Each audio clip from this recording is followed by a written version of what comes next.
A todos ustedes, la mañana de hoy vamos a presentar dentro del avance que el Ministerio Público de Venezuela lleva nuevas acciones judiciales en esta digna y gallarda batalla que hemos iniciado a partir del mes de agosto del año pasado en la lucha por la justicia en contra de cualquier irregularidad que atente contra el patrimonio nacional. En este caso hemos judicializado un nuevo hallazgo que tiene que ver con la presunta o el presunto tráfico ilegal de combustible venezolano. Un hecho sumamente grave que pudiera tener implicaciones más allá de las detenciones que hemos hoy o vamos a anunciar, donde pudieran estar involucrados tal vez gerentes de PDVSA. Me estoy refiriendo concretamente, dicho esto, a que en el pasado 23 de enero, ante una denuncia formal recibida por el Ministerio Público, iniciamos una investigación en el terminal de almacenamiento y embarque de Guaraguao en Puerto La Cruz,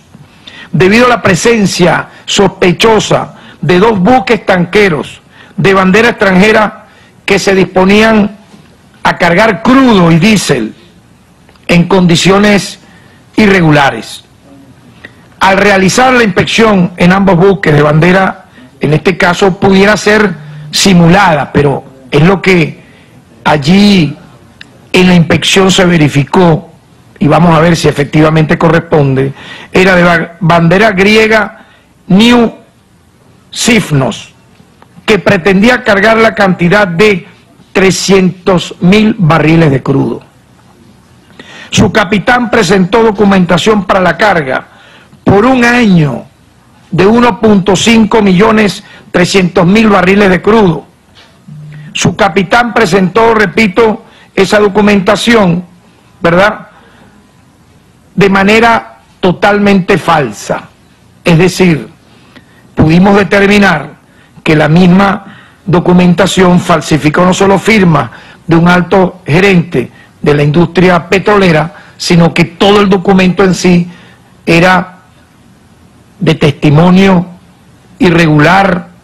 donde se violó todo procedimiento jurídico.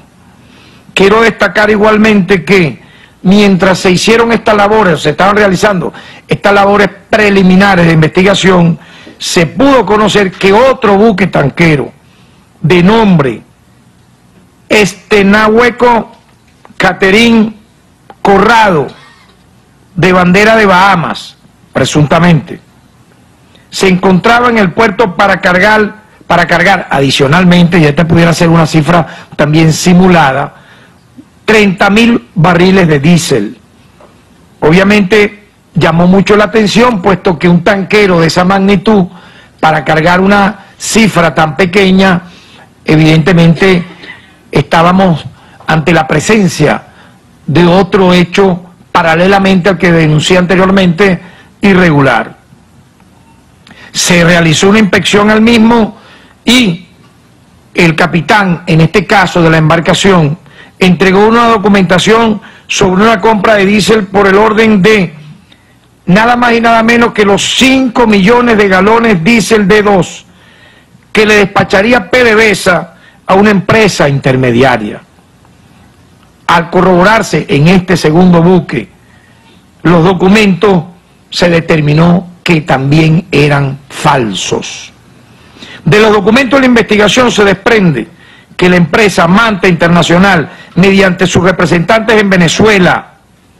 Carlos Smith Pérez y otro que estamos por identificar, negociaron con la empresa Latino Oil,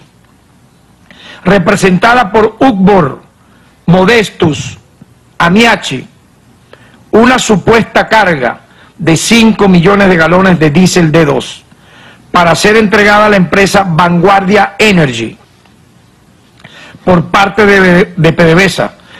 también con documentación falsa que iba a ser cargada en el buque Estenahueco Caterina Corrado. esta documentación falsificada tiene las mismas características de la suministrada por el buque New Sifno,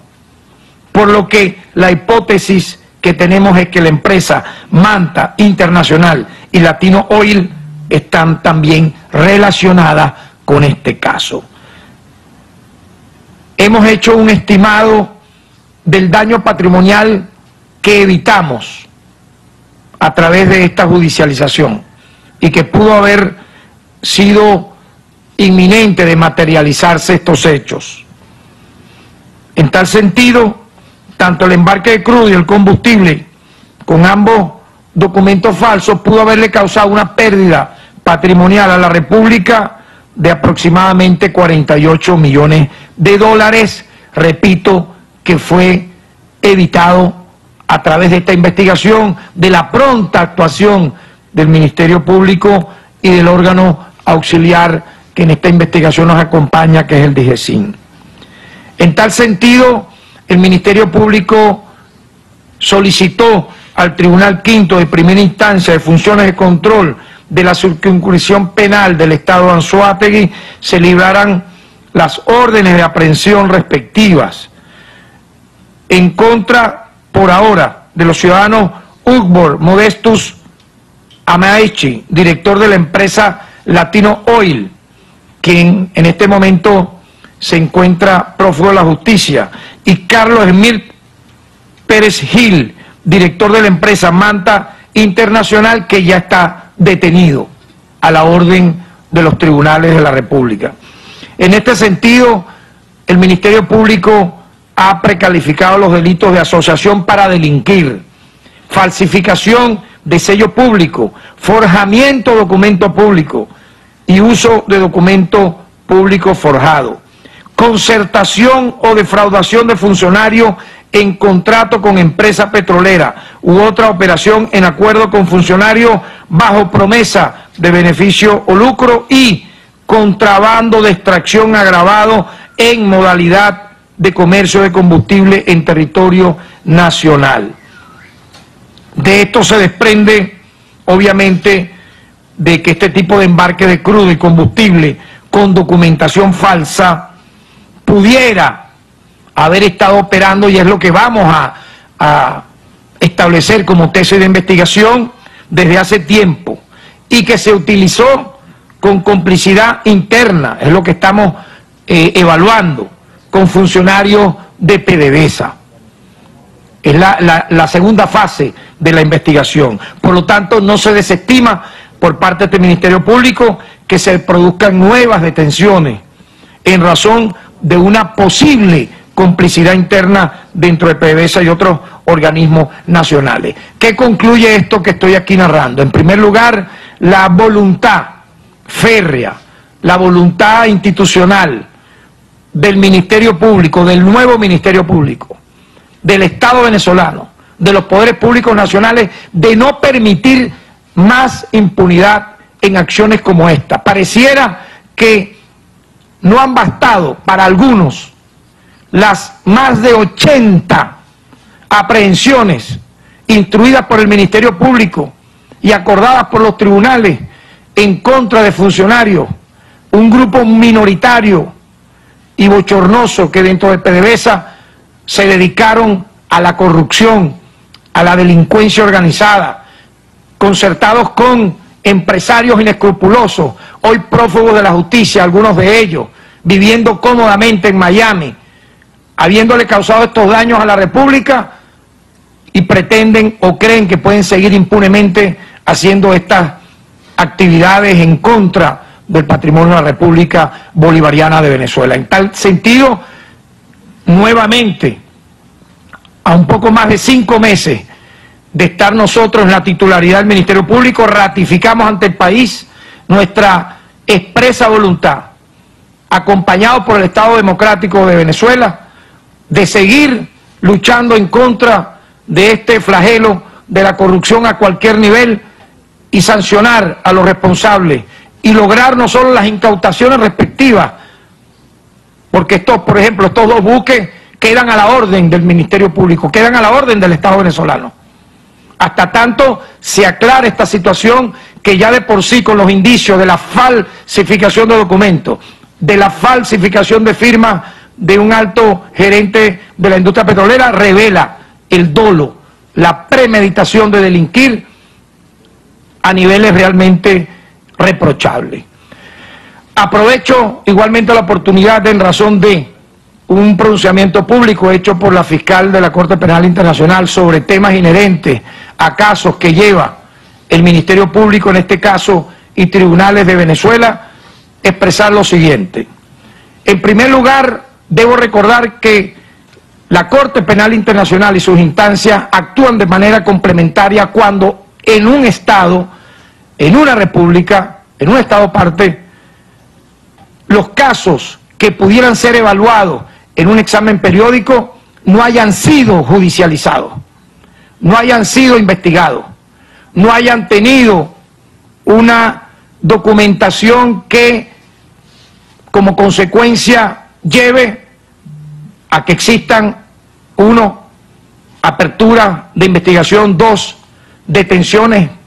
imputaciones y acusaciones respectivas. En el caso por el cual se ha pronunciado la ciudadana fiscal de la Corte Penal Internacional, debo decir que su información pudiera parecer no solo sesgada, sino que no ha tenido, en el caso que nos ocupa, la oportunidad de ni siquiera comunicarse para solicitarle a este Ministerio Público información sobre la judicialización o no de los casos al cual hace referencia, que tiene que ver con los lamentables sucesos de abril a junio del año 2017. En ese sentido, debo decir que este nuevo Ministerio Público, a diferencia del anterior, que no judicializó casos, que no atendió a las víctimas, que no hizo ningún tipo de pronunciamiento para evitar la violencia, como se refiere incluso de funcionarios policiales y de civiles armados. Fíjense que la propia fiscal de la Corte Penal Internacional ha tenido que reconocer que actuaron civiles armados y que llegaron a matar a funcionarios policiales. Lo reconoció la fiscal de la Corte Penal Internacional. En ese sentido, este nuevo Ministerio Público tiene suficiente documentación de hecho y de derecho que revela efectivamente que los casos los hemos atendido coordinadamente con la Defensoría del Pueblo y los tribunales de la República, donde han habido informes minuciosos sobre el estado de los mismos, donde muchos de esos casos no solamente han tenido imputación, sino acusación por parte de este nuevo Ministerio Público a partir, repito, de agosto a la fecha, y que estamos dispuestos a demostrar y a mostrar, cuando así se nos requiera, cada uno de esos argumentos, donde de entrada vamos a decir que hubo una expresa prohibición, incluso anunciada por el jefe de Estado, presidente Nicolás Maduro, y apoyada por todos los poderes públicos nacionales, de que no se hiciera uso de armas de fuego para dispersar manifestaciones. Aquel funcionario policial o militar que de manera individual haya cometido el lamentable hecho de violar el derecho a la vida o la integridad de algún ciudadano, sabrá que bajo nuestra presencia, no solamente del Ministerio Público, sino de los demás órganos de justicia de este país, no habrá impunidad. Y así lo hemos ido demostrando a raíz de estos lamentables hechos, no solo en el caso de la actuación de funcionarios policiales o de seguridad del Estado que de manera individual mancillaron su uniforme, sino de aquellos civiles armados que se dedicaron a quemar personas en las calles, que se dedicaron a disparar a sangre y fuego a cualquier ciudadano que pudiera estar incluso muchas veces queriendo transitar en una vía pública con barricadas colocadas en lugares estratégicos. Recordemos que muchos de ellos, muchos venezolanos, fueron asesinados, fueron lamentablemente agraviados porque esos obstáculos o aceite colocado en la vía pública ocasionó sus muertes. En tal sentido, pues, el Estado venezolano, hablo en nombre del Ministerio Público como uno de los operadores del sistema de justicia, como el titular de la acción penal, demostraremos y entregaremos no solo a la opinión pública, como lo hemos venido realizando. Para recordar un solo caso, recientemente este Ministerio Público acusó al funcionario que lamentablemente asesinó a David Vallenilla, acusado con la máxima pena en función de ese lamentable hecho. Coloco ese como un caso referencial, pero no solo en ese, en cualquier otro también hemos actuado. Por lo tanto, que quede esa señal ante la opinión pública nacional e internacional. En el caso de Venezuela, no somos como otros países que han practicado el exterminio, el terrorismo de Estado, donde sus ciudades, muchos de sus municipios son cementerios públicos, donde las fosas comunes son parte del paisaje, ciudadanos mutilados, asesinados por el ejército de esos países, por las fuerzas policiales, y donde hemos visto que en la Corte Penal Internacional dichos estados han tenido inmunidad absoluta en razón, no sabemos de qué, pero obviamente yo siento que esta es una oportunidad que la va a afrontar de manera totalmente transparente el Estado venezolano para demostrar que aquí en este país, quien viole derechos humanos, quien participe individualmente o grupalmente, selectivamente, en caso de violaciones a derechos humanos, no va a tener ningún tipo de inmunidad, sino va a tener castigo y sanción en base a los tratados de la República Bolivariana de Venezuela suscritos y nuestra Constitución de la República Bolivariana de Venezuela. Muchas gracias.